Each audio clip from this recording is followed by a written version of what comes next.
All right, let's dive into one of the most fundamental concepts in Python, something that trips up pretty much everyone at some point: how variables really work in memory. You've been there, right? You change one variable and all of a sudden some other variable changes right along with it. It seems to work just fine when you're using numbers, but then you try it with the list and everything just breaks. So what is actually going on here? And look, it's not just you. Most people learning Python think, yeah, I get variables, no problem.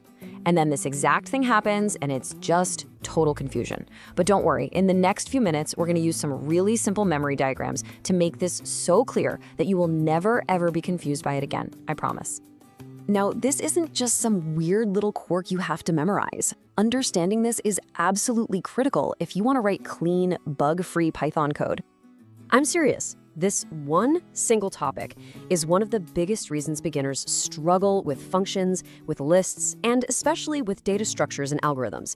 It's the source of so many of those weird, unexpected bugs that can take you hours to track down. So here's the crucial point, the big mindset shift. Most of us try to learn programming by memorizing syntax rules, but that's not how Python thinks. Python does not work on syntax, it works on memory. As soon as you understand how variables actually behave in memory, the whole language suddenly starts to feel incredibly logical. Okay, so let's get into the mechanics. To really understand Python's memory model, we have to start by busting a huge common myth that a lot of people bring over from other programming languages. Okay, here's the myth. In languages like C or Java, you have these things called primitive variables. And the idea is that the value, like the number 5, is stored directly inside the variable, kind of like putting a number in a box. In Python, that is completely 100% false. No value is ever stored directly inside a variable.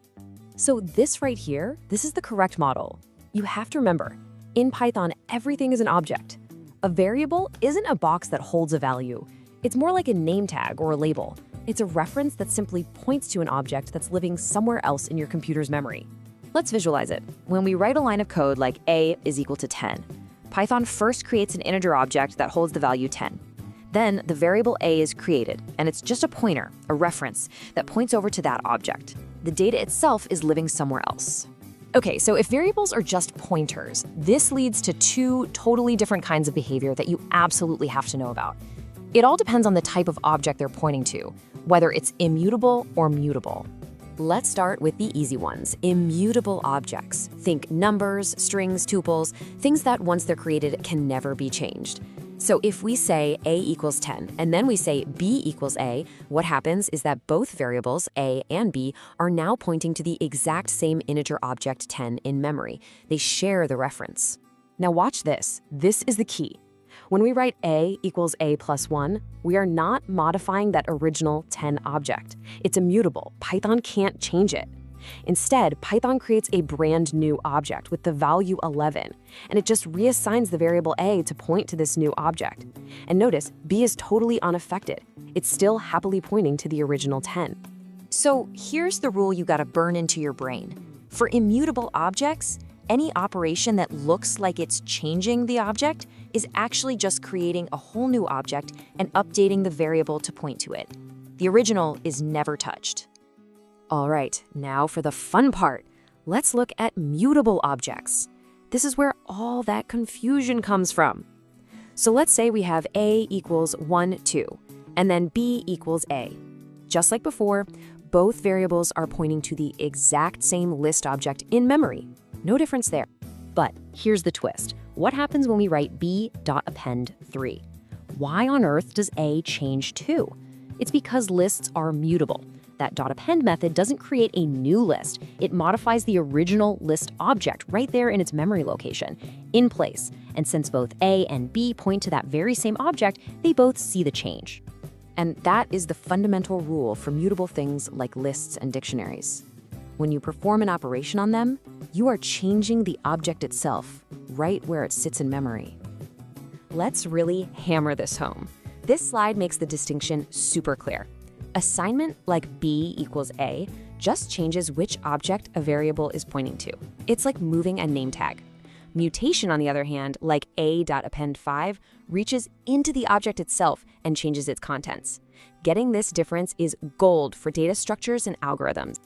Okay, now that we have this solid foundation, let's see how it applies to one of the most common places for bugs: passing variables into functions. Let's kill another myth right now. You'll hear people argue about whether Python is pass-by-value or pass-by-reference. Well, guess what? It's neither. The correct term is pass-by-object reference. What that really means is when you pass a variable to a function, you're passing a copy of the reference, a copy of the pointer, not the object itself. So both the variable outside and the parameter inside the function end up pointing to the very same object. And hey, you don't have to take my word for it. You can prove this to yourself using a built-in function called ID. The ID function gives you the unique memory address of any object.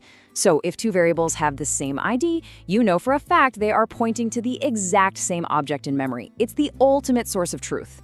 So how do we actually stop this from happening when we have a list and we don't want those unexpected changes? Simple. We create a copy. You can use methods like .copy or slicing with a ://.